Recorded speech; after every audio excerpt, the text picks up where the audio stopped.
sempre fazemos, a gente aproveita esse momento de início dos nossos eventos para agradecer os nossos patrocinadores.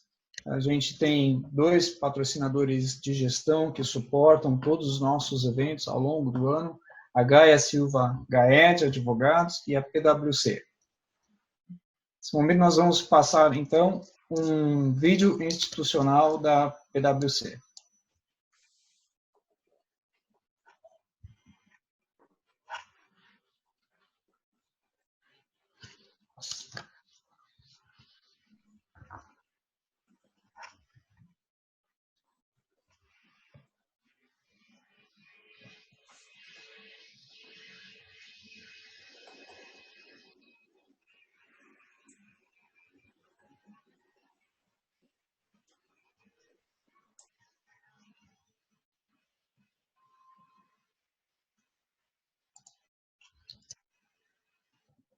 Bom, eu quero aproveitar também para convidá-los. Nosso seminário de Finanças e Governança Corporativa se realizará em agosto. Ele estava previsto originalmente para o mês de maio, mas em função evidente do isolamento social, ele foi postergado para agosto. E aproveito para dizer também que os demais eventos nossos, dos comitês temáticos, estão sendo reformatados para esse novo ambiente virtual e serão muito em breve apresentados e comunicados a vocês enquanto as suas datas, as suas temáticas, uma vez que a gente tem uma grande oportunidade de aproveitar cada um dos comitês também para se aprofundar um pouco mais nesses assuntos relacionados a essa crise que nos abate. Muito bem. Deixa eu só passar aqui. Então, em relação ao evento de hoje, eu queria agradecer imensamente os nossos 5 palestrantes que aceitaram nosso convite. São 5 pessoas de mais alto gabarito que representam diferentes setores da economia. A gente começa com uma perspectiva de um CEO, que é o Cláudio Baixa, também nosso presidente do IBEF Paraná, que fala não só das ações do hospital, mas também dá uma perspectiva do lado da saúde do Covid-19. Aí, na sequência, nós temos os demais palestrantes. Oi, Gil. Nós temos o Edsel da Volvo Serviços Financeiros, o Adriano Moura, o CFO da Copel, o Laércio Schulz, CFO do Banco Paraná, e o Marcelo Scadian como CFO na Madeira. Cada um deles vai ter 10 minutos para fazer sua apresentação e falar sobre as suas ações e iniciativas, compartilhando conosco o que vem encontrando como soluções. Depois desses 10 minutos de cada um, depois de todos terem feito suas apresentações, nós abriremos para perguntas. Essas perguntas podem ser postadas ao longo das apresentações no chat, que o Zoom possibilita, e ao final, então, eu as coleto e repasso essas perguntas para cada um dos palestrantes. Eu queria pedir um favor a todos vocês que mantenham seus microfones no mudo durante todo o nosso evento e que também, caso tenha problema em relação à banda lentidão, que feche o seu vídeo para melhorar a qualidade do som. Esse evento ele se encerrará às 20 horas, nós seremos também bastante rigorosos em relação a esse horário, um compromisso nosso de sempre no IBEF quanto a isso. Bom, então, isto dito, dadas estas orientações aqui de funcionamento desse webinar, eu gostaria de passar a palavra para o Cláudio Baixa, para dar início e fazer as suas considerações. Bom, boa noite a todos. também no meu instituto agradecemos a participação e o engajamento da comunidade como um todo num processo que para todos nós, de fato, é uma situação bastante imprevisível. Só falando em termos de números rapidamente, porque eles estão mudando diariamente, de forma muito constante. Tínhamos hoje 12.056 casos confirmados no Brasil, com 553 mortes, né? No Paraná, 446 casos, com 14 mortes, né? Em Curitiba, que até ontem não tínhamos nenhum óbito confirmado, né?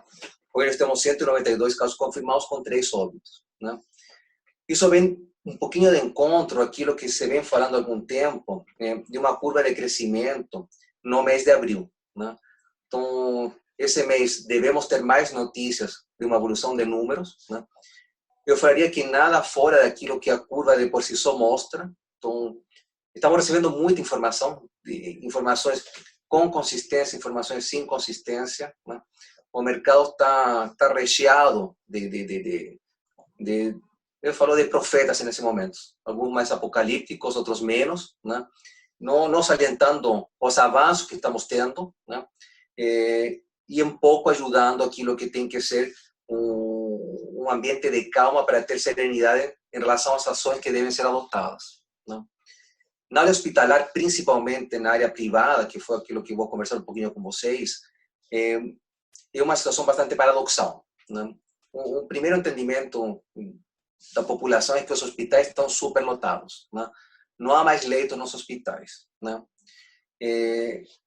Os hospitais hoje, a nível Brasil, não somente aqui em Curitiba, né, tem uma taxa de ocupação de 30% a 50% no máximo, né? Então, teremos uma queda de receita na área hospitalar na ordem de 50% a 70%, né? O que pode ser agravado, porque o atendimento que estamos fazendo hoje nos hospitais é um atendimento muito mais clínico do que um atendimento cirúrgico, né? As nossas UTIs estão com uma ocupação baixa, né? Então, entre aspas, a robustez das contas hospitalares, né, mantém uma queda significativa, o que pode tornar, de fato, essa queda de receita muito mais importante daquilo que a gente está prevendo somente por uma métrica de taxa de ocupação.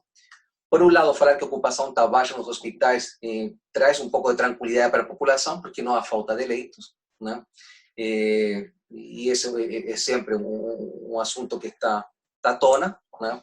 Em termos de leitos de UTI, também nós temos hoje leitos disponíveis no segmento, né? Mas há uma coisa muito paradoxal dentro desse segmento especificamente que a gente chama de saúde suplementar, né? Além da queda, ou independentemente da queda da nossa receita, né, diferentemente talvez a outros setores, nós estamos fazendo investimentos, né? Fazendo investimentos em infraestrutura, né? Eu falo, por exemplo, o Santa Cruz montou toda uma área modular fora do hospital para direcionar os pacientes que vêm com queixa respiratória para que saiam fora do fluxo do hospital, do fluxo normal do hospital.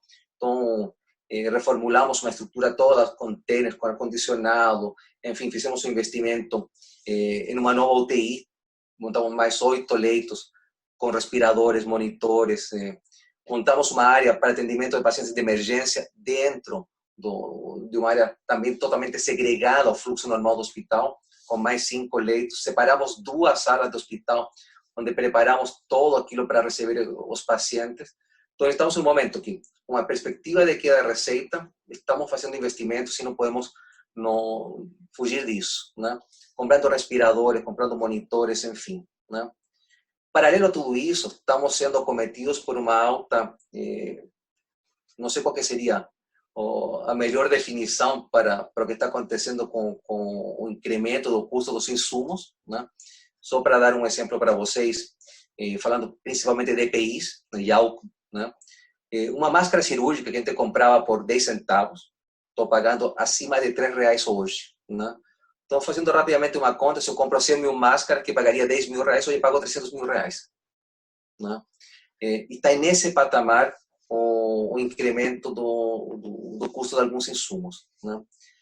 Paralelo a isso aí, além de termos investimentos em infraestrutura, em equipamentos, né, em insumos para abastecer os hospitais, né. Nos obrigamos nesse momento também a contratar pessoas, por dois motivos, né. Temos um afastamento hoje significativo de funcionários, seja porque são grupo de risco, né, seja porque estão com alguma queixa respiratória e nos obrigamos a fazer, como qualquer empresa, essa proteção de nosso colaborador, né, seja porque, como estamos abrindo novas áreas de atuação, uma nova UTI, uma nova área no pronto-socorro, eu preciso de equipe para isso. Então, tem afastamento, tem um incremento de áreas, aumento de leitos dentro do hospital, me obrigo a contratar pessoas. Então, o nosso cenário, em termos financeiros, e não fiz nenhuma apresentação porque não estou à altura dos CFOs que vão falar na sequência, é uma situação bastante delicada. Estamos com a perspectiva, de fato, de queda de receita significativa, né? Estamos com uma pressão sobre custos muito forte, né? E estamos obrigando a fazer investimentos. Em detrimento de tudo isso, hoje, o governo olha muito o hospital público, né? Hospitais filantrópicos, né? Mas pouco olha os hospitais privados de saúde suplementar, né? Então, muitas das medidas que eles estão lançando, pouco ou nada se aplicam de forma imediata para nosso segmento, né? Em questão de opções trabalhistas, para nós, basicamente, a jornada 12 por 36, que vamos tentar aproveitar para ter menos fluxo de pacientes, de colaboradores dentro do hospital, alguma coisa assim, né? Em questões tributárias, estão se discutindo alguma coisa, mas nosso grande momento em termos de perspectiva, de equacionar nosso caixa a médio prazo, é um apelo, e falo que de fato é um apelo porque está sendo feito junto às fontes pagadoras, junto às operadoras de saúde, né? Há uma injeção do governo para elas, através da liberação dos ativos garantidores, será uma injeção de 8 a 10 bi para as operadoras de saúde, e nós estamos pleiteando junto ao mercado, né, a manutenção de um aporte financeiro por parte delas, com base em alguma medida de faturamento nosso anterior, tipo conta corrente que te possa vir a acertar na sequência, né? Então é um momento delicado, um momento de apreensão, como tenho falado para a nossa equipe, e isso todos os hospitais estão falando, né? Nossa maior preocupação nesse momento é garantir segurança aos nossos pacientes, né, quem está internado e quem nos procura, e garantir segurança aos nossos colaboradores. Estou falando desde a segurança até o médico. Nós temos que criar um ambiente seguro, estamos com protocolos firmes, mas temos que manter a moral da equipe de forma serena para que possam tomar as melhores decisões nos momentos mais críticos, né? Então, é um momento para nós bastante paradoxal, sem muita previsibilidade de sentarmos e falar, olha, o que faremos em termos de caixa, o que faremos em termos de contenção de custos, né? Estou comprando ao preço que vier, né? Faturarei aquilo que eu tenho, que será muito pouco, mas teremos uma ação muito forte junto à fonte pagadoras, e em algum momento talvez alguma ação específica do governo para nosso segmento, que é saúde suplementar, que por enquanto não se concretizou. Rapidamente seria isso, né? E acho que estamos tentando colaborar da melhor forma possível nesse momento bastante delicado que a sociedade passa. Muito obrigado. Cláudio, obrigado, e obrigado não só pela qualidade do seu depoimento, mas também por ter ficado dentro do teu horário. Então, agora na sequência, eu queria convidar o Edsel Guidi, que é o CFO de Serviços Financeiros da Volvo, para fazer a sua apresentação. E, nesse momento, vou projetar para você, Edsel, as suas apresentações, e você, por favor, me orienta ao momento que você quer que eu mude o slide. Legal. Obrigado, Maurício. Antes de mais nada, eu quero agradecer o convite, né, do IBF para estar aqui presente. É sempre muito bom ter a oportunidade de dividir as ideias e ouvir também o que todos estão fazendo aí nesse momento tão delicado, né? São poucos slides aqui, se você puder passar o próximo, Maurício, por favor. Então, primeiro, só para, não sei se todos conhecem a estrutura da Volvo, do grupo Volvo aqui no Brasil, mas basicamente nós temos as atividades industriais, né, comumente conhecido como Volvo do Brasil, e temos a Volvo Serviços Financeiros, da qual eu sou diretor financeiro, que cuida de toda a parte de financiamento dos produtos Volvo, né? Então, o meu foco vai ser aqui na parte de serviços financeiros, no banco, no consórcio e no seguro. Bom, como que nós tratamos aí o desafio do Covid-19, né? Primeiramente, a gente separou em 3 grandes dimensões aí, a parte de pessoas, né, do nosso pessoal, a parte de clientes e do negócio. Obviamente, como imagino que todos vocês, a primeira preocupação foi com a saúde e a segurança dos colaboradores, né? Isso é primordial. A gente fez uma comunicação muito frequente e abriu vários canais de comunicação, canais que nem sempre estavam sendo utilizados e por muitas vezes não eram acessados pelos funcionários. Então, a comunicação, vocês vão ver aqui em vários momentos, é uma das coisas primordiais naquilo que a gente está fazendo. Tem uma relevância, um protagonismo muito maior da área médica da Volvo.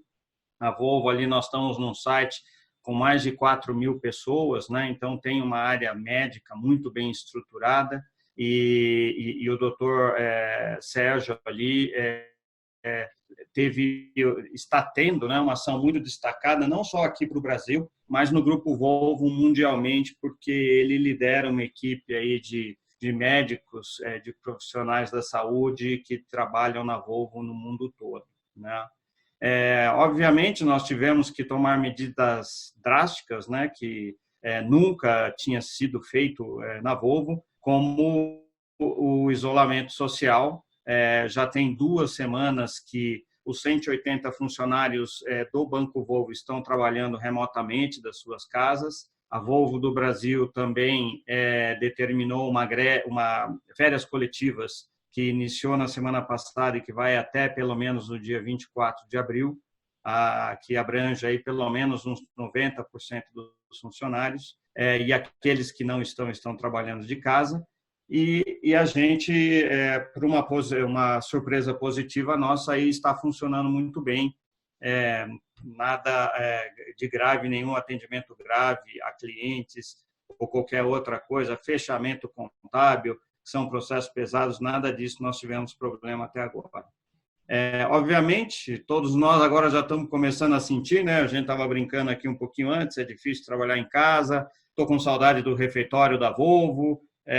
Realmente é um desafio manter o que eu estou chamando de saúde mental e várias iniciativas, aí call com todos os funcionários, passando informação, um conceito bem sueco que é o FICA, que é ali um café, uns 15 minutos onde você se junta e só não pode falar de trabalho, né? Então, uma vez aí a 15 dias, agora, quinta-feira, no final do dia, nós vamos fazer um call com todos os funcionários para tentar manter aí um pouquinho de saúde mental, né?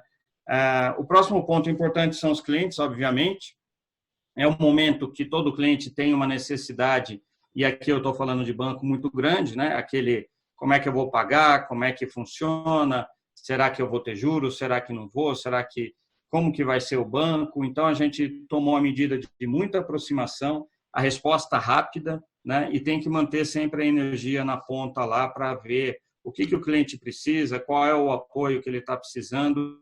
Obviamente, a gente tem um relacionamento de longo prazo com o cliente, então esse é um momento também de reforçar esse relacionamento, do cliente saber que a gente está lá para ele, e oportunidades de negócio. Alguns segmentos estão sofrendo mais com a crise, outros segmentos nem tanto, e precisam de veículos, enfim, a gente tem que dar esse apoio. E, por fim, a dimensão do negócio, obviamente, né? A gente tem a velocidade com o cliente e com a gente, a parte de liquidez, né?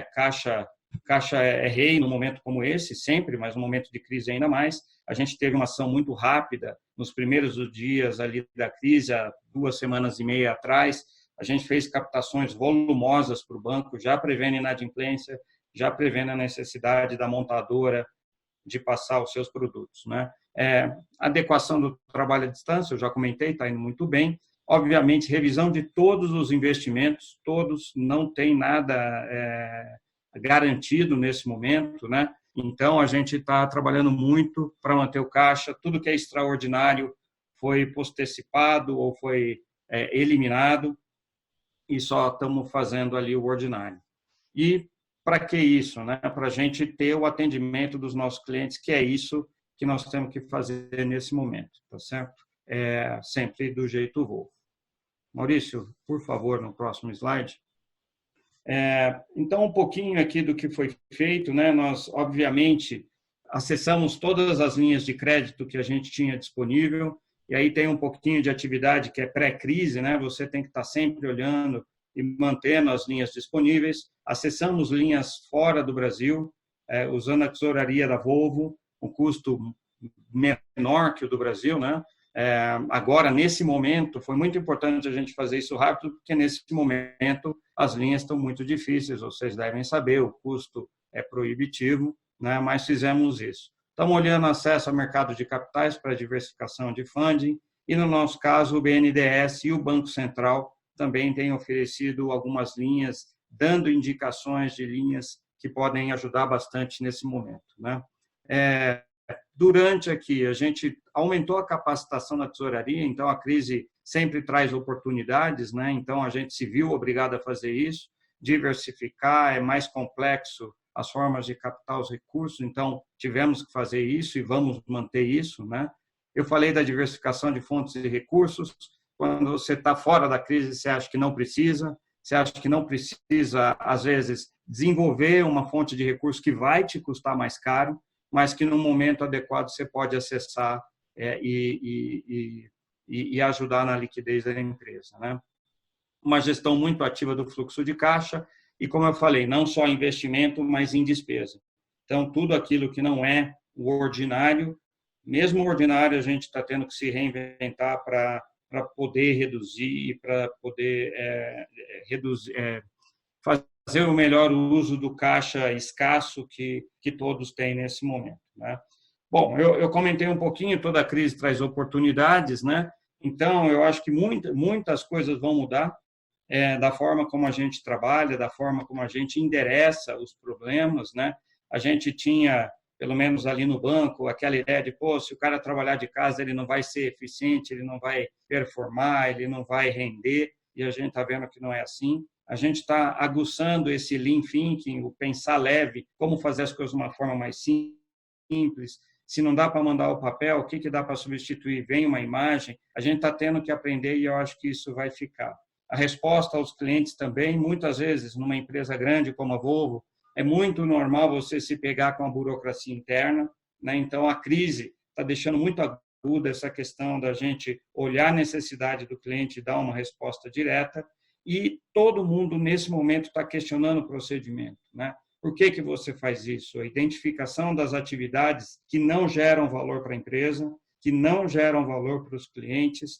Então, eu acho que esses são legados que vão ficar depois da crise e que podem dar muitas oportunidades para a gente, né? A gente está discutindo, imagina se eu pudesse manter, por exemplo, 1/3 das pessoas em casa permanentemente, alternando, ou 50%, eu reduzi todo o meu custo fixo em 50% do site, estacionamento, comida, enfim, tem várias coisas aí que vão ficar como legado.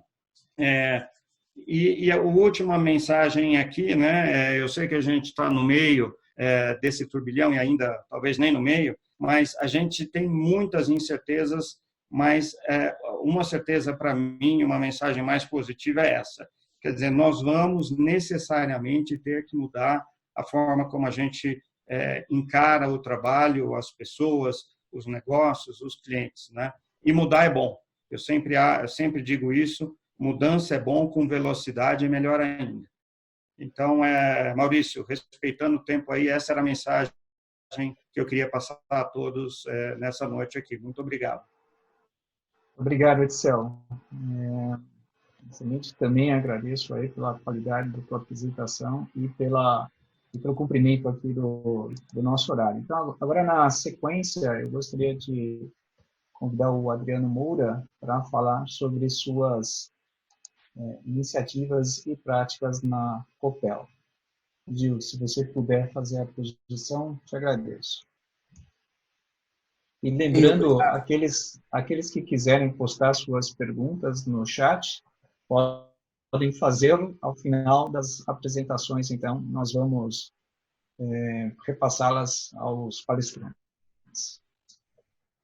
Ok, obrigado, Maurício. Boa noite a todos. Espero que todos estejam bem aí, seguros onde estiverem. É um momento bastante delicado, mas eu quero agradecer também o convite do IBEF Paraná para participar desse evento online. Parabéns pela iniciativa. Acho muito importante, nesse momento, essa troca de experiências, né? Uma boa discussão sempre é bem-vinda, ainda mais quando você tem visões abrangentes e complementares de vários setores da economia, com vários pontos de vista, com discussões sobre soluções criativas, né, que provavelmente nunca foram testadas antes. Enfim, iniciativas como essa são fundamentais nesse momento e eu acho que certamente nos ajudam a calibrar um pouco mais as nossas decisões. Decisões difíceis às vezes, mas eu acho que essa discussão é muito boa. Eu acho que para mim está claro que não há uma receita pronta para solucionar essa crise. Certamente teremos acertos, erros nesse processo, acho que isso faz parte do aprendizado. Nós vamos ter que testar algumas soluções e ir ajustando a depender dos resultados. Eu acho que um bom exemplo é esse que você comentou, esse do home office, né? Eu acho que uma solução nunca testada antes, pelo menos aqui na Copel, a gente está funcionando muito bem, né? Hoje nós temos 70% das pessoas trabalhando em casa, uma solução que poucos acreditavam que iria funcionar no começo, e esse foi um grande aprendizado, como outros, né, que virão. Então, esse é apenas um exemplo. Mas eu gostaria de passar já para o próximo slide. Aqui é um resumo do que nós estamos fazendo, né? A Copel, há aproximadamente um mês atrás, nós criamos um comitê de contingência, acho que como todas as outras empresas estão fazendo. A gente se reúne dia sim e dia não, né, com repórteres semanais ao Conselho de Administração, e dependendo do tema e da urgência, não tem hora, né? Eu já liguei para conselheiro aí meia-noite para pegar algumas opiniões, enfim, nós estamos tentando atualizar tempo real aí todos os conselheiros e toda a diretoria da companhia. O escopo principal é monitorar e mitigar com ações imediatas e eficientes qualquer impacto que a gente perceba na nossa operação, qualquer risco que tenha nas atividades, né? Lembrando que a nossa atividade é considerada essencial. Nós sabemos da grande responsabilidade que nós temos de continuar garantindo energia elétrica e internet a mais de 11 milhões de pessoas, principalmente no estado do Paraná, e principalmente continuar suportando todas as outras atividades essenciais, como hospitais, setores de alimentação, farmácias. Então, um dos pilares desse plano é a preservação da saúde financeira, que eu vou falar especificamente na sequência. Mas o primeiro pilar, e também em linha aí com o que muitas empresas estão fazendo, é a saúde financeira, é a segurança e saúde das pessoas, né? Além das pessoas já estarem trabalhando em casa, como já comentei, diminuindo assim as aglomerações internas, estamos acompanhando a cada minuto todas as estatísticas do nosso pessoal, provendo para aqueles que ainda estão na linha de frente, né, todo o equipamento necessário, seguindo todos os protocolos do Ministério da Saúde. Felizmente, na Copel, até o momento, nós não temos nenhum caso de corona, então estamos acompanhando também aí essa estatística. Eu acho que o segundo pilar muito relevante para a gente é a continuidade das atividades, né? Como eu já falei, energia elétrica, internet aos consumidores. O terceiro pilar são os aspectos regulatórios, muito relevantes aqui na Copel. O setor elétrico brasileiro ele é muito regulado no Brasil, é muito integrado. Ou seja, nesse momento que nós estamos discutindo essas questões todas, nós não estamos vendo só para uma solução específica para a Copel, mas sim nós estamos pensando numa solução que envolve todo o setor elétrico brasileiro hoje, para evitar um colapso no sistema brasileiro de energia. De novo, né, no nosso caso aqui, a crise que afeta o setor hoje, só para vocês terem uma ideia, a cadeia toda de faturamento que nós temos mensal é de aproximadamente 25 bilhões de reais mês. Um terço são impostos, né, principalmente o ICMS, e a estimativa hoje que nós temos, com base na última semana, é uma redução na carga de aproximadamente 20%, podendo chegar a 25%, dependendo da extensão da crise. ou seja, é uma conta aí a mais, né, nesses números que vocês estão acompanhando pela imprensa, de mais ou menos 15 a 20 bilhões de reais no setor. Quer dizer, se você multiplicar aqui, pensar que isso pode durar aí uns 2, 3 meses, né, 2 meses pelo menos, nós estamos falando aí de um valor bastante significativo. Então, todas as ações estão sendo tomadas em conjunto para que a gente possa concentrar todos os recursos disponíveis na distribuição, né? Lembrando que a Copel ela tem várias empresas, desde geração e transmissão, a comercialização, mas a distribuição nesse momento hoje é a operação mais importante, porque é ela que transmite, que distribui a energia, e ela que recebe, né? E ela que é controlada por essa carga que a gente estima essa redução de 20% que eu comentei com vocês. E, por fim, não menos importante, talvez essencial para suportar todos os outros pilares, né, é a questão da saúde financeira da Copel, focando no caixa. Eu pediria para você, por favor, Maurício, passar mais um slide. Aqui a gente faz também um resumo sobre o nosso plano. Felizmente, a Copel está hoje numa situação financeira muito sólida.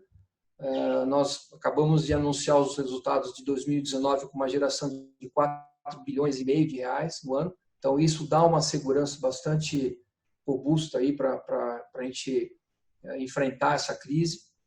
O nosso plano financeiro está focado em várias ações, mas todas essas ações elas estão sendo alinhadas com esse comitê de contingência, isso até para criar um rito de governança interno, né, para que todas as ações elas sejam realmente compartilhadas com todas as empresas do grupo. Lembrando que nós temos mais de 65 empresas debaixo da holding, 4 principais, que são essas que eu comentei, né, de geração e transmissão, da distribuição, comercializadora. Então, essas empresas nós estamos tentando, através desse comitê, dar a legalidade, né, de todas as ações que nós estamos fazendo. Ações de curtíssimo prazo, de 2 a 3 meses, quer dizer, não estão pensando em mais do que 2 a 3 meses. Dividimos aqui as ações estruturais, que tem toda a conexão com o BNDES, Tesouro, agências regulatórias, quer dizer, esse é uma frente muito relevante, como eu falei, que fala um pouco mais de uma solução estrutural e não específica para a Copel. E especificamente para a Copel, nós estamos fazendo a lição de casa aqui. Já temos vários grupos ativos, né, desde algum tempo atrás, que nós já estamos atacando aí as frentes de redução de custos e CAPEX, enfim, impostos, como financiar os impostos. Mas a mensagem nesse momento é que a gente não pretende reduzir os investimentos, né? A gente entende que esses investimentos eles são de médio e longo prazo, isso faz parte da nossa estratégia, que a gente não imagina que nesse momento uma redução de CAPEX relevante poderia ajudar muito o caixa, mas ela pode atrapalhar muito a nossa operação de continuidade, pensando em médio e longo prazo. Então, eu diria que hoje a única conta que nós não estamos mexendo é a conta de investimentos. A Copel já tem aprovada pelo Conselho, divulgamos aí também recentemente, um orçamento de 2 bilhões de reais. 1 bilhão aproximadamente é uma renovação em toda a rede do interior do estado, para dar uma qualidade melhor ao atendimento, principalmente do campo, né? Hoje a gente ainda tem muitas reclamações aí de falta de energia em alguns setores bastante relevantes aí da economia do estado. Então, a gente vai fazer esse investimento, vai continuar. É lógico que num momento de crise isso também pode ser mexido, mas não é o nosso plano A nesse momento. Então, como parte desse plano financeiro, nós estamos monitorando hoje diariamente todos os cenários e impactos possíveis. Criamos dentro desse comitê um time multifuncional que tem a autoridade enfim, eles podem fazer qualquer coisa dentro desse escopo de foco no caixa. Então, isso tem dado muita agilidade nas decisões. E, por fim, a gente está regularmente reportando ao Conselho de Administração todos os resultados. Então, semanalmente, a gente tem uma reunião com o chairman, onde, dependendo do assunto também, a gente envolve outros conselheiros.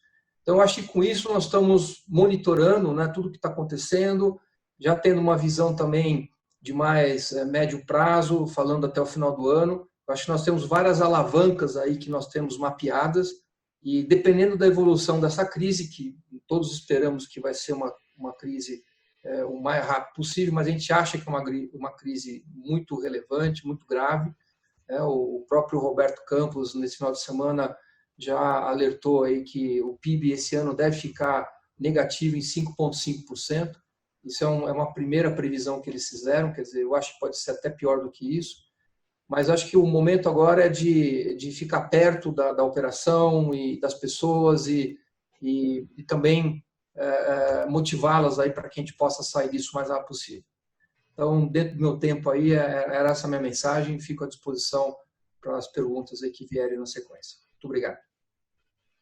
Muito obrigado, Moura, por sua apresentação também, forte na gestão dos processos aí em relação ao combate à crise. Bom saber que os investimentos estão mantidos, porque esse talvez seja o principal motor de retomada da economia depois da crise. Eu queria passar, então, agora a palavra para o Laércio Schultz, ele é CFO do Paraná Banco. Boa noite a todos aí, é um prazer aí estar aqui participando desse evento em conjunto com os demais. Parabéns aí pela diretoria da IBEF, pela organização bem articulada aí para esse evento através da conferência. Quero só me apresentar rapidamente, eu sou CFO, CRO e RI do banco.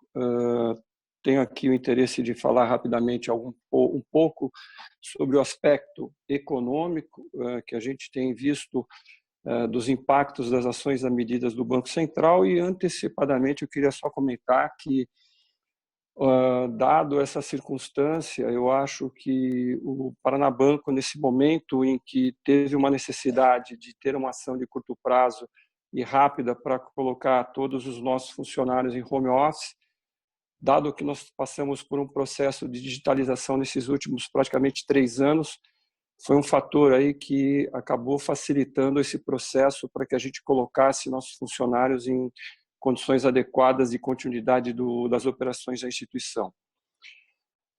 Eu, antes de começar a apresentação, queria só fazer um comentário bem positivo, apesar desses desafios que a gente tem sofrido relevantes, né, num cenário totalmente adverso, numa crise totalmente nova perante aí as crises anteriores que a gente já tinha presenciado, diferentemente das demais, o que nós temos percebido aqui como banco é a capacidade do Banco Central estar se disponibilizando a estar diretamente com o mercado, entendendo e compreendendo os desafios que estão sendo apresentados e de uma forma bem categórica e bem disponível, estão escutando e tomando as necessárias medidas para manter a boa condição e a liquidez no mercado.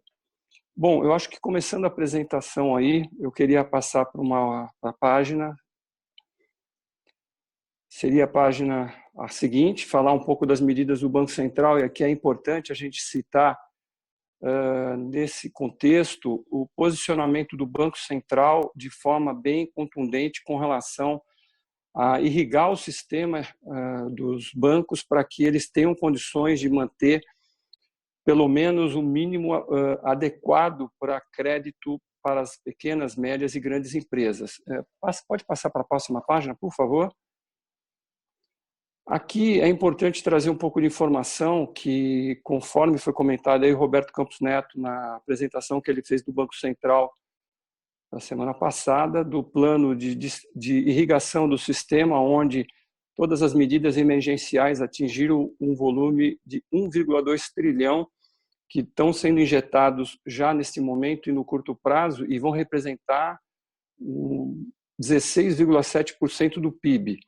Os desafios que eles tiveram foram grandes, a aprovação da PEC para que autorizasse o Banco Central a adquirir títulos públicos e privados do sistema financeiro e de capitais, isso é uma forma de irrigar os investidores também que estavam com grandes desafios com seus ativos financeiros sendo depreciados pela descontrolada alta de preços do custo do funding principalmente, e isso fazendo com que os papéis privados ficassem a preços elevados e prejudicando a possibilidade de acessos ao mercado primário com novas emissões, ou de debêntures, ou de títulos que pudessem ser adquiridos pelo mercado, e a própria o Conselho Monetário Nacional, que autorizou o Banco Central a fazer esses empréstimos para os bancos através das emissões de letras financeiras garantidas, aonde os bancos podem utilizar seus ativos financeiros de crédito para fazer garantias frente a essa letra financeira, criando assim a possibilidade de um impacto de irrigação no sistema de 650 bilhões. Outra medida que foi bem contundente também é o novo depósito a prazo com garantia especial, feito com garantia do FGC, e ampliando ainda mais essa garantia que o FGC tinha de 20 milhões para 40 milhões por credor, por investidor, o que vai permitir também uma expansão de 91 bilhões dentro do sistema, irrigando mais ainda. E também o empréstimo com lastro em debêntures, que foi uma medida que possibilitou os bancos a sacarem a parcela que eles possuíam de depósito compulsório e adquirir debêntures no mercado. Essa é uma grande também ação do Banco Central, dado que ela tem uma potencial de liberação de 200 bilhões. Só nessas 3 medidas aqui, nós estamos falando alguma coisa perto de 940 bilhões, que representam 80% praticamente de toda a ação que o Banco Central tem implementada para irrigar o sistema. Fora outras medidas que vêm com liberação de capital para os bancos, que possibilite também os bancos a terem uma capacidade adicional de poder conceder créditos para as empresas e para o sistema financeiro como um todo. Então, eu acho que o Banco Central tem sido bem assertivo. Para vocês terem uma ideia da velocidade que o Banco Central tem reagido a essa crise, a esse caso da letra financeira garantida, ela era um projeto que estava há 2 anos parado na BBC, que é uma entidade de classes do sistema financeiro para bancos médios e pequenos, e há 4 semanas atrás o Ministério da Economia entrou em contato com a BBC, que eu participo desse comitê, solicitando que enviasse esse projeto para que eles fizessem um estudo. Em 3 semanas eles colocaram o estudo de pé e já regulamentaram, inclusive hoje saiu parcelas de regulamentações finais do processo de lançamento dessas letras financeiras. Podemos passar para as próximas páginas? Eu acho que talvez falar um pouco antes de falar um pouco do banco e um pouco também da expectativa com relação a essas medidas todas, como estão sendo impactadas no sistema, é falar de um cenário antecedente a esse momento que a gente já está presenciando aqui, que é o Covid-19, aí que tem desafiado todas as instituições, todas as empresas, qualquer setor está extremamente desafiado.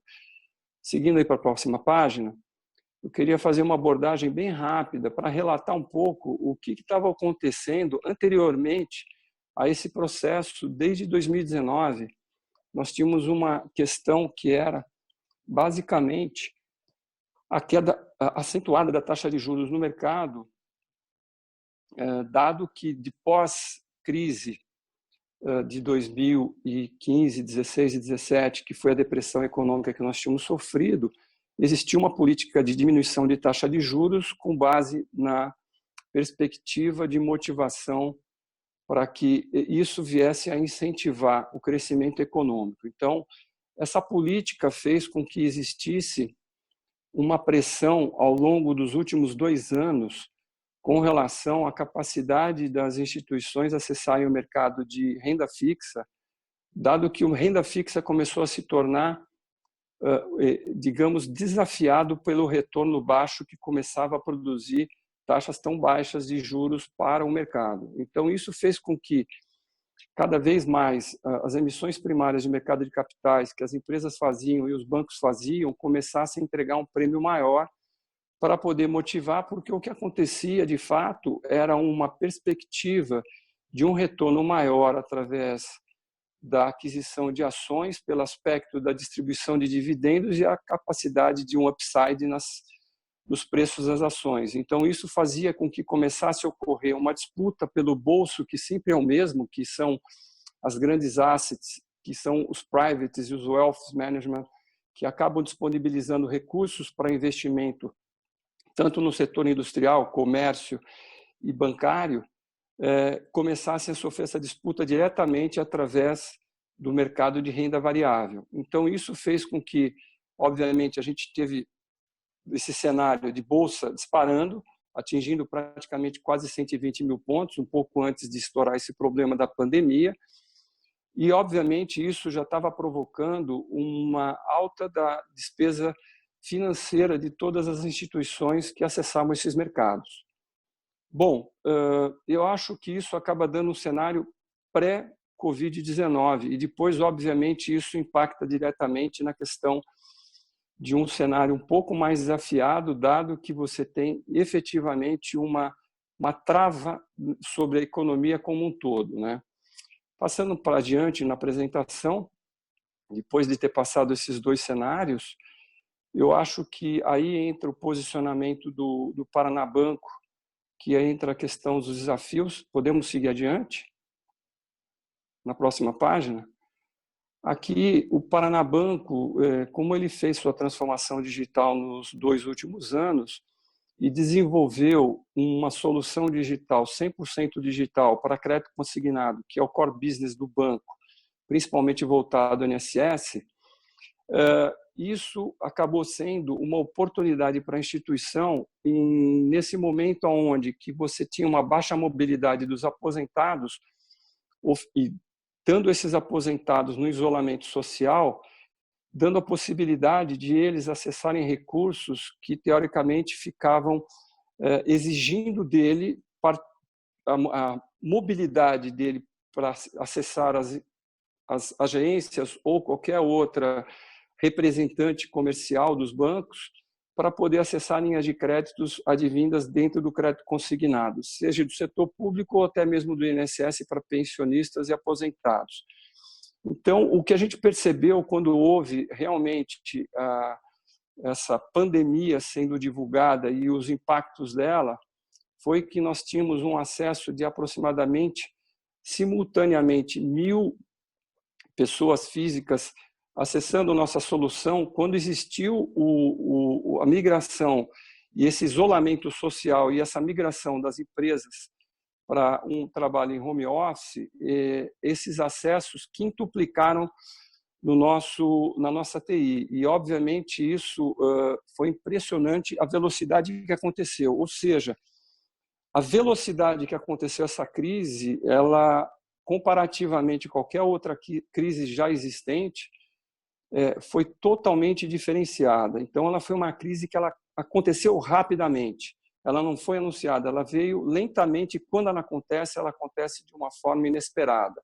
E isso travou todo o sistema como um todo, né? Então, isso, passando para a próxima página, a gente percebeu que o sistema bancário brasileiro, dado historicamente, tantas crises que já enfrentamos, os bancos se prepararam, digamos, evoluiu de uma forma considerável pelos controles de risco e se prepararam para cenários adversos, mesmo sendo esse cenário adverso atual algo inesperado. Então, todos os bancos hoje, no geral, estão de uma estrutura extremamente líquida, com capital suficiente para dar continuidade às operações, e ainda mais com essa ação do Banco Central de forma tão contundente, aí, oferecendo uma liquidez ao sistema e garantindo uma possibilidade de continuidade de alguma forma, né? Apesar dos preços terem se alterado, dado a circunstância, obviamente os preços ficaram, digamos, pelos descontroles e inclusive pelo encarecimento da oferta da disponibilidade de crédito, porém ainda está sendo ofertado no sistema. Obviamente, o grande ponto que a gente coloca na questão, mesmo em situação de elevada capitalização de todas as instituições do sistema e a liquidez elevada em cada uma das instituições e ainda mais essa injeção de disponibilidade de recursos vindo através de vários instrumentos que o Banco Central tem feito, o ponto que a gente entra com uma indefinição é com relação a quanto essa crise vai ser duradoura, porque, como já foi comentado pelos outros amigos aí, obviamente, os recursos são suficientes para a gente estabelecer aí um caminho de 3, 4, talvez 5 meses, talvez daqui 3, 4 meses, sendo necessário reavaliar como vão estar as condições de mercado. Mas, obviamente, essa questão do tempo que vai durar essa crise, eu acho que é o grande ponto de desafio para todas as instituições na sua gestão. E aqui vale dizer que, obviamente, cada um dos diretores, gestores financeiros estão realmente preocupados com relação ao LM, a condição do seu fluxo de caixa ao longo dos próximos meses. Estamos todos preparados, olhando para frente com a oportunidade de poder contribuir aí com a economia de alguma forma, mas, por outro lado, é importante a gente começar, ao longo das próximas semanas, ter pelo menos um mínimo de luz no final do túnel, de saber quando a gente pode ter uma perspectiva mínima de que essa crise pode cessar. Então, acho que esse é o grande desafio de todos os financeiros, de todos os setores daqui para frente. Eu me limito por aqui, agradeço a oportunidade de estar falando e fico depois à disposição de todos aí. Laércio, muito obrigado. Queria parabenizar aí pela clareza da sua apresentação e as perspectivas de um setor que a maior parte das empresas nesse momento vai precisar muito. E dando sequência para o nosso último palestrante, queria convidar então o Marcelo Scandian, CFO da Madeira Madeira, para trazer a experiência de uma empresa totalmente digital nesse momento de crise. Legal, obrigado, Maurício. Oi, pessoal, queria agradecer aí então ao IBEF, ao Maurício, nosso presidente, o Cláudio Lubassi, e aos palestrantes, aos convidados, uma belíssima apresentação dos colegas, eu vou tentar apresentar a altura aí. A ideia hoje, gente, é falar sobre alguns mindsets e boas práticas para a gente se preparar sobre os quesitos que estão sob nosso controle, né? Sobre o que a gente pode controlar. Então, Maurício, por favor, se você puder colocar aí, só uma página, pode ir direto aí para a segunda página, e falar um pouco dos bullet points ali, e mostrar um chart ali que foi fornecido pelo time da Sequoia, né, uma das empresas de private equity e de venture capital, muito conhecida aí no mundo, né. Então, gente, desejo o melhor, mas se prepare para o pior. A questão aqui é realmente tomar decisões rápidas. Então, um mindset que já foi comentado aqui é preservação do caixa. Então, procure preservar o caixa da melhor maneira possível. No nosso caso, é garantir o supply chain. Então, essa crise é uma crise sem precedentes. É a primeira vez que você tem crise na oferta e na demanda, ao mesmo tempo, sem previsão aí precisa para terminar. Então, garantir o supply chain é muito importante. A gente tem feito reuniões diárias, entendendo todos os decretos que saem, cidades, governos, para entender quando que pode operar, se nossa classe entra na exceção, às vezes, para manter a máquina funcionando. Então, a gente tem, inclusive, conversado com alguns prefeitos, discutido decretos. A gente viu um movimento, primeiro, de todo mundo travar tudo, né? E, aos poucos, conforme as pessoas iam gritando e trazendo inputs para os governadores, para os prefeitos, eles foram ajustando esses decretos, né? Muitos já voltaram, a gente ainda tem uma questão muito forte ainda das quarentenas, mas boa parte da fabricação, do transporte, eles já estão entrando na sua normalidade. Lá no início, nós tivemos uma queda assim, de um dia para o outro de 40%, 50% no início da crise, mas com a necessidade das pessoas continuarem consumindo e algumas desses consumos sendo baseados nos tipos de produtos que a gente vende, na verdade, o nosso faturamento ele já voltou quase aos seus níveis normais. Então, a gente está vendo uma demanda acelerada de transição do offline para o online, né? Hoje a gente tem uma penetração da nossa categoria de 7% no online, ou seja, 93% que não conseguem comprar na loja física acabam sendo forçado a aprender a comprar pela internet. Então tem esse lado bom. Estruturação do home office, então a gente recebeu diversos playbooks pelas comunidades dos investidores, pelo próprio Endeavor, que também a gente é empreendedor Endeavor, e a gente recebeu uma série de playbooks. A gente já tinha parte do escopo pronta, então a gente trabalhou rapidamente para finalizar o escopo. Houve uma necessidade extra de tomar cuidado com as questões de acesso remoto, né, e-mails, como validação dupla, e uma série de tentativas bem criativas das pessoas tentarem fraudar a empresa, né? Então, desde pessoas tentando acesso, né, de outras contas, quanto gente entrando em contato tentando mudar o endereço de entrega. Então, tomar muito cuidado, que o ataque está sendo muito forte, e a gente hoje tem um ponto focal trabalhando nisso. Poucos e claros objetivos. Nessa época de home office, evitem, né, pelo menos na nossa sugestão, evitem muitas tarefas, muitos objetivos, porque a comunicação é limitada. Então, passem claros e poucos objetivos para que sejam fáceis de executar, para que tenham foco e para que seja fácil de acompanhar também a evolução desses objetivos, das tarefas aí. Criem planos de contingência para diversos cenários. Então, do lado direito, a gente tem um cenário aí entendendo o lockdown durante o tempo, né? Se for só 3 meses, 6 meses, 12 meses, tem gente até falando em uma retomada em 18 meses. Então, um plano de adequação do OPEX, do CAPEX e do cash flow é muito importante.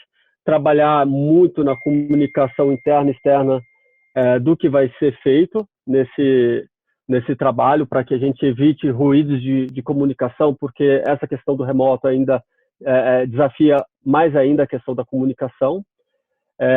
Mantenham reuniões frequentes, então a gente tem realmente um nível maior de acompanhamento de reuniões.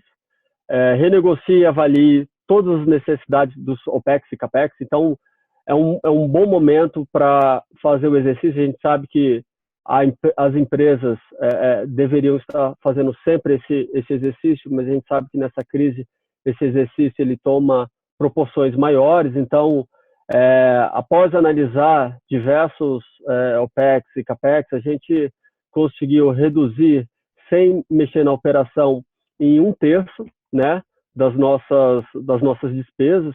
Então, a gente classifica as nossas despesas, o que é essencial e não essencial, que basicamente é a despesa que define se aquela despesa é necessária para rodar a operação ou não, e a despesa se ela é estratégica ou não. Ou seja, a estratégica é aquela que gera direto ou indiretamente business, ou algum tipo de revenue stream, alguma questão de receita para a empresa.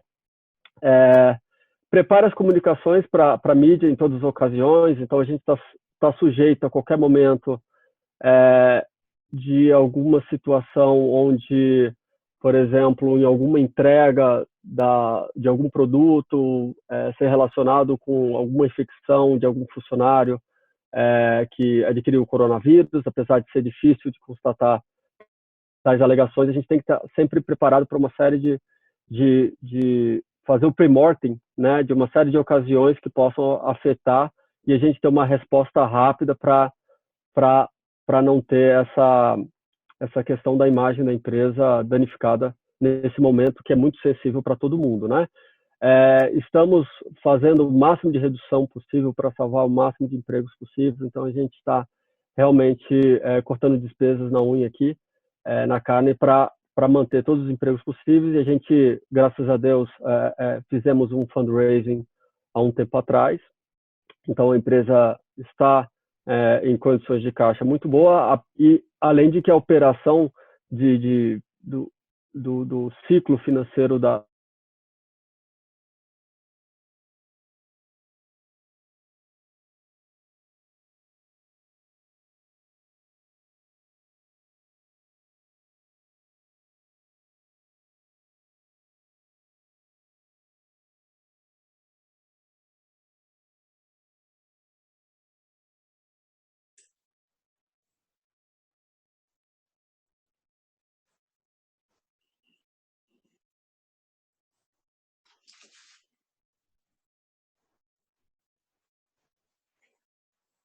Marcelo, acho que caiu tua conexão aí, não se está escutando.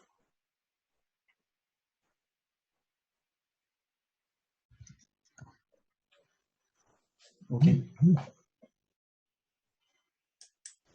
Acho que o Marcelo caiu, não? Pelo jeito, sim. Vamos aguardar um minuto ele se reconectar.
Marcelo já enviou aqui uma mensagem, diz que está se reconectando.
Ok, o Marcelo está se reconectando.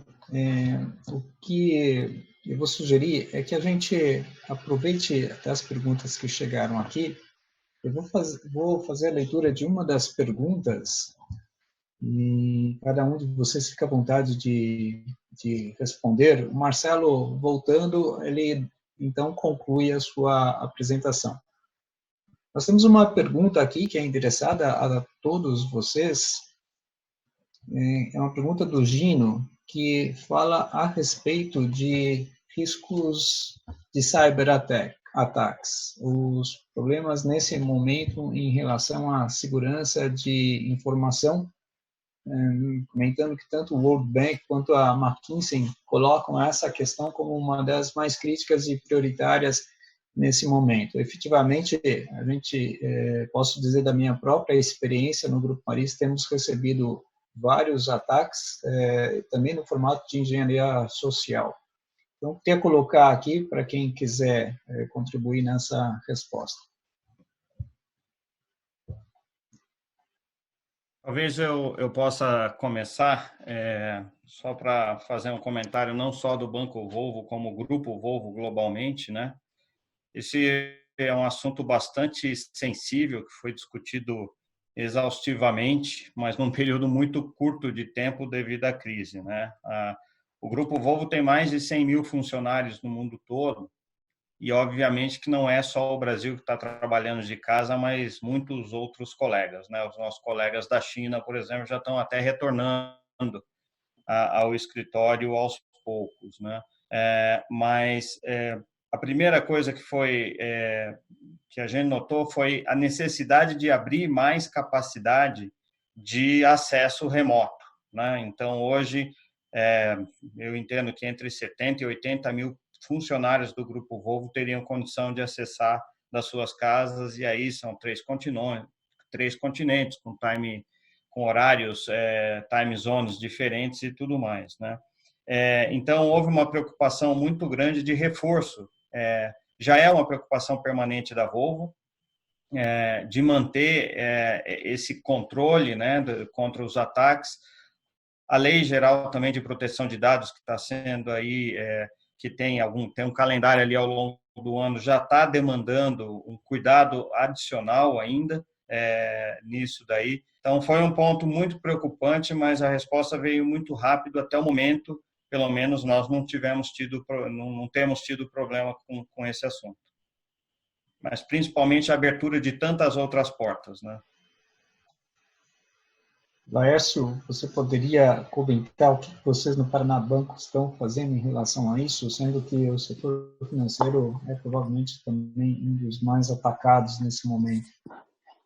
Sim, claro. Eu acho que esse é um ponto bem nevrálgico mesmo, né? Nós, principalmente, que temos uma solução digital, a gente percebeu aí que teve nas últimas 2 semanas uma enxurrada de vários e-mails phishing que eles entram no sistema, utilizam todas as estratégias possíveis para poder acessar todo o staff que está totalmente remoto, de forma a capturar os acessos e tentar invadir o sistema. A sorte foi que a gente investiu pesadamente nesses 2 últimos anos em controles de desenvolvimento de softwares que captam, ou firewall que também consiga fazer bloqueio dessas mensagens, mas mesmo assim algumas superam. A vantagem foi que nós tivemos um treinamento excessivo dentro de todos os níveis de funcionários da instituição, tanto que quando entra uma mensagem que cria alguma dúvida da intenção dela, automaticamente já começa a circular dentro da instituição informes de que entraram mensagens que são de procedência duvidosa, e automaticamente o nosso pessoal da TI focado em cybersecurity já aciona, bloqueando todos os canais que tiveram a entrada desse e-mail ou algum malware que foi capturado por algum dos funcionários. Então, isso tem contribuído bastante do nosso lado para que evitasse maiores problemas, mas isso tem sido um investimento pesado e, de fato, é algo que chama muita atenção nesse momento aí. E nós temos uma outra pergunta aqui, eu queria endereçar para a Cláudia e para o Moura, é uma pergunta do Batista. Ele pergunta se, nesse momento, diante de uma crise tão expressiva, onde talvez a gente perceba mudanças de atitudes e comportamentos, se nós vamos revogar a lei do Gerson, se a gente vai ter um país mais evoluído após esta crise.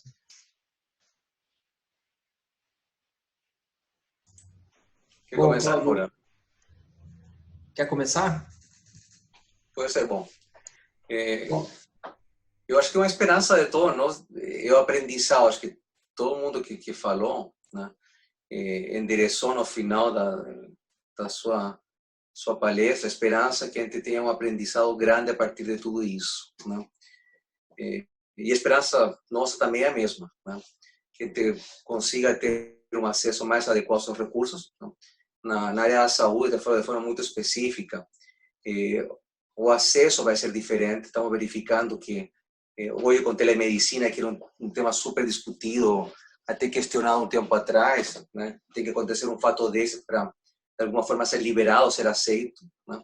E quanto que você pode fazer à distância, poupando recursos, e não falo só recursos financeiros, né? O próprio tempo do beneficiário, a própria disponibilidade do médico, a quantidade de interações que podem ser feitas, sempre com o cuidado de saber de alguma forma como tratar isso, né? Também na própria acesso ao consumo, né?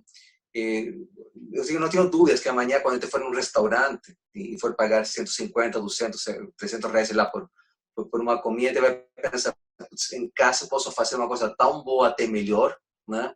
Não preciso gastar esse dinheiro todo. E ainda tenho o convívio da família, com quem estou junto, um papo mais longo. A minha esperança é que a gente passe, de fato, por uma mudança, né? Que a gente possa ter uso racionais dos recursos, né? Permitindo que mais pessoas tenham acesso por uma melhor distribuição da disponibilidade, né? O grande medo, que grandes choques, nós temos uma capacidade de perder muito rapidamente também esse aprendizado, né? Mas sempre haverá um ganho, eu acho que sim, teremos um ganho sim. Bom, Cláudio, eu não tenho muito a acrescentar o que você falou, também tenho muita convicção que nós vamos sair diferente dessa crise, melhores em todos os aspectos, lado profissional, pessoal, acho que a gente tem refletido muito, acho que todos nós, né? E eu não tenho dúvida que a gente vai ser um grande aprendizado, está sendo um grande aprendizado. Do ponto de vista profissional, a gente está aprendendo a fazer as coisas de modo diferente, a produtividade não caiu, por incrível que pareça, ela está até melhor, a gente está sendo mais objetivo nas coisas. E do lado pessoal, acho que cada um tem aí a especificação, mas eu não tenho dúvida que a gente vai melhorar muito com isso. Então, acho que o Marcelo acabou de conectar de novo, aí eu não vou me estender muito mais o tempo para ele terminar a parte dele. Não, tranquilo, gente. Desculpa aí. Aqui, home office, a gente não tem redundância na internet, né? E usando aí o 4G. Mas só para concluir, seria mais pela questão realmente de analisar as oportunidades que nós temos, não só perante as despesas, mas colocar mais foco naquilo que importa para a empresa e avaliar também das nossas oportunidades que a gente tem perante ao market share, o mercado e até talvez oportunidades de M&A, né? Então, isso que eu fecho a minha parte apresentando essas questões e voltamos aí para o Q&A. Obrigado, Marcelo. É muito bom ouvir que há setores que, apesar da crise, eles conseguem manter uma geração de caixa, manter um nível de faturamento alto, muito próximo do que vinha acontecendo antes, ou talvez até aproveitando da própria crise crescer. Eu queria colocar aqui uma pergunta também postada em relação à proteção dos empregos. Todos comentaram de ações específicas a pessoas, e a pergunta diz respeito aqui a de que maneira que a gente poderia, talvez, de forma mais estruturada, organizada, trabalhar no sentido dessa defesa do emprego. Existe um manifesto chamado #NãoDemita. O que vocês têm feito em relação a isso? De que maneira vocês acham que nós, enquanto executivos e representantes de empresas, podemos atuar nesse sentido? Alguém gostaria de começar? Bom, do nosso lado aqui na Madeira, nós temos em torno de 800 pessoas diretas, né? E, como eu comentei, a gente está cortando todo tipo de despesa que a gente pode, né? Paramos nossos investimentos, então suspendemos os investimentos e a gente tem adotado todas as medidas que o governo tem propiciado para a gente. Então, tudo que a gente tem conseguido fazer em nossas mãos a gente fez e, por enquanto, o cenário que voltou a questão do nosso faturamento, as nossas previsões é que, por enquanto, no cenário atual, essas medidas sejam suficientes. Então, esse é o que a gente tem feito do nosso lado. Talvez, Maurício, eu posso comentar também aqui, é um processo muito mais agudo dessa vez, né? Muito mais rápido e concentrado, né? Mas a gente vem procurando fazer aquilo que nós fizemos na última crise, né? Ao contrário da montadora, que tem uma perda de receita imediata no mês, no nosso caso, ali dos serviços financeiros de um banco, a gente é um negócio de carteira, né? De gerenciamento de portfólio. Então, nós temos algumas áreas que estão demandando mais trabalho, né, como cobrança, obviamente, a parte comercial de estar junto dos clientes ali, até auxiliando no processo de renegociação dos contratos, e outras áreas que, obviamente, menos, as de back-office e crédito, né? Então, na Volvo, a gente vai na linha ali um pouquinho do que o Marcelo comentou, né? É muito importante que a gente tenha certeza que as despesas que a gente está tendo nesse momento, elas são apenas as essenciais para girar o negócio, né? Porque é muito ruim você ter que, de repente, dispensar um colega de trabalho, sabendo que de algum outro lado da empresa está tendo desperdício, e nem desperdício, né? Fazendo gastos, investimentos em áreas que você, de repente, poderia esperar 6 meses, né? Para nós foi muito bom essa medida, essa MP que saiu agora. Nós ainda estamos estudando bastante ela dá alguma flexibilidade. No caso específico dos bancários, que são acordos nacionais, você precisa de uma flexibilidade dessa, porque a última alternativa, infelizmente, seria uma demissão. Então, nós estamos postecipando isso ao máximo. 40% do nosso staff está saindo de férias forçadas agora nos próximos 60 dias, né? Então, a gente também está aproveitando para limpar essa situação, para ter certeza que a gente possa jogar qualquer outra decisão o mais para frente possível. E estamos analisando bastante essa MP, porque a gente entende que ela pode dar uma flexibilidade nesse momento de não ter que fazer nada mais definitivo, pelo menos aí nos próximos 3 meses. Vou passar para uma próxima pergunta. Moura comentou a respeito dos planos de investimento da Copel, que foram mantidos apesar desta crise, apesar aí dessa queda de 20% inicialmente nas receitas e consumo. A minha pergunta, começando pelo Moura, pensando um pouco no futuro e no pós-crise, o que nós podemos fazer, como as empresas deveriam se preparar para sair dessa crise e aproveitar oportunidades que virão, porque toda crise é sinônimo também de oportunidades. O que deve ser feito?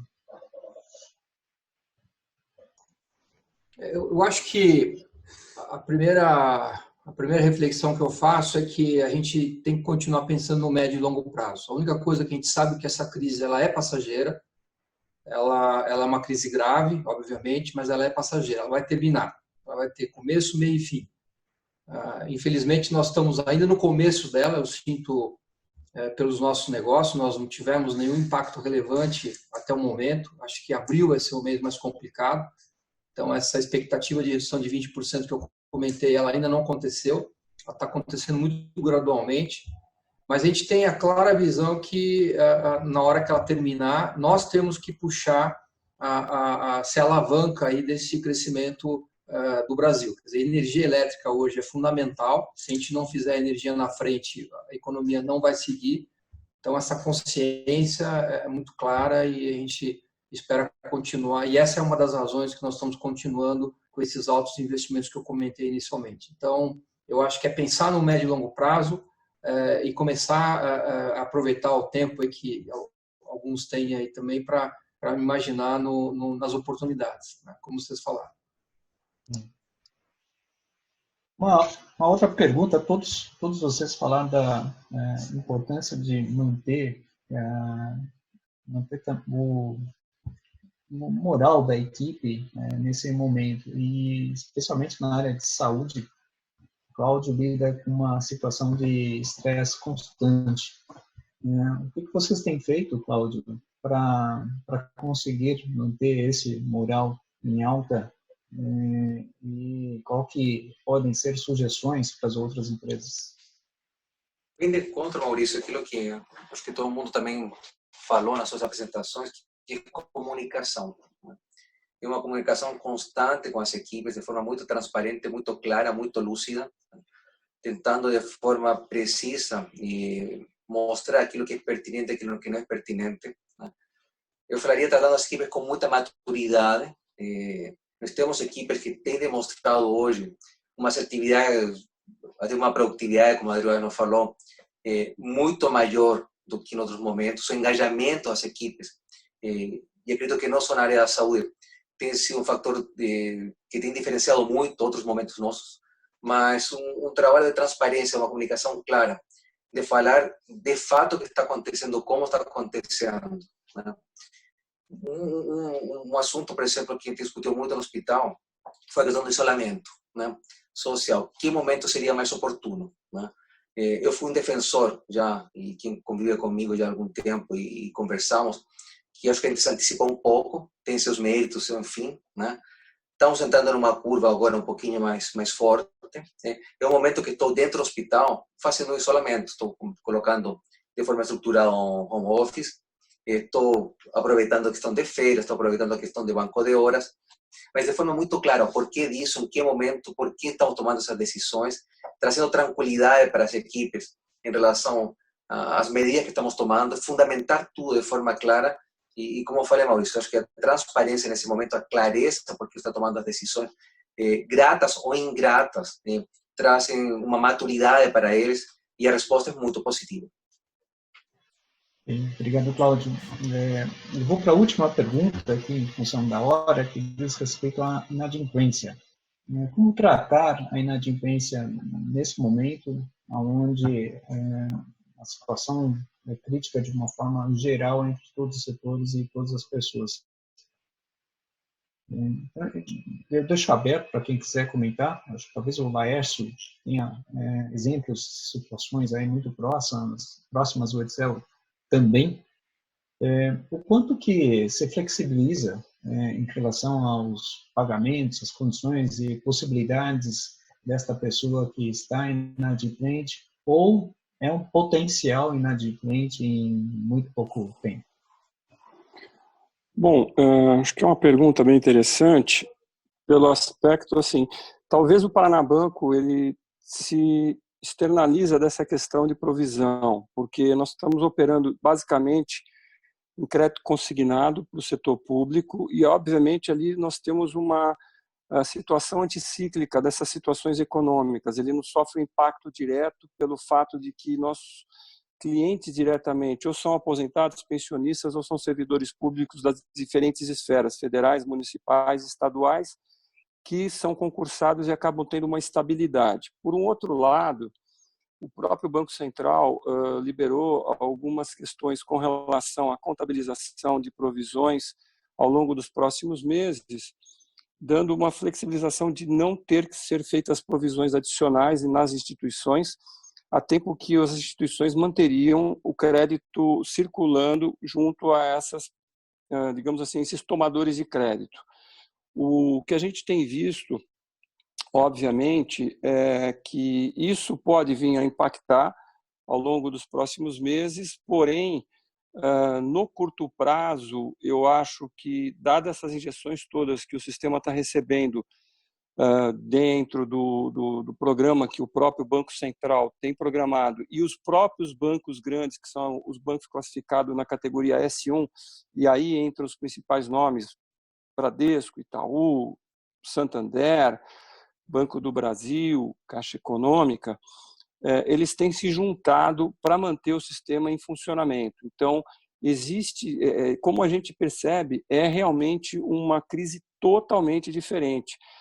Meio que está todo mundo se abraçando e dizendo o seguinte: a gente vai conseguir superar se a gente conseguir se ajudar simultaneamente e de uma forma em todos os níveis, porque senão você começa a ter impactos nos setores e isso é óbvio. Então você vê que existe uma preocupação da renovação dos créditos já existentes por parte dos grandes bancos e também dos pequenos e dos médios. O Banco Central está injetando com uma frequência bem elevada recursos dentro desse sistema para que o crédito continue a fluir, para que exista, sim, um período aí que seja sustentado e, obviamente, os impactos de uma inadimplência sejam menores. Acho que de observar, atenção para ver exatamente até onde a economia mergulha, porque a gente vai ter uma depressão econômica no curto prazo, isso vai ser, a velocidade da moeda já diminuiu consideravelmente, mas, por um outro lado, eu acho que isso vai ser percebido mais à frente. Pode ser que tenha alguns impactos menores agora no curto prazo, mas eu acho que daqui a uns 2 meses a gente talvez vai ter uma ilustração melhor do que foi realmente essa crise sobre o aspecto de inadimplência como um todo. Obrigado, Laércio. Zé, você gostaria de aportar? Sim, eu acho que eu posso complementar. O nosso negócio, obviamente, a Volvo, né, tendo produtos um pouquinho mais premium dentro do segmento de transporte, a gente acaba se beneficiando também porque os clientes que compram produtos Volvo são clientes maiores, empresas de transportes grandes, logística, enfim, é um pessoal um pouquinho mais até sofisticado na geração, no gerenciamento ali da empresa. No entanto, nós temos de tudo, né? Clientes pequenos, médios, grandes.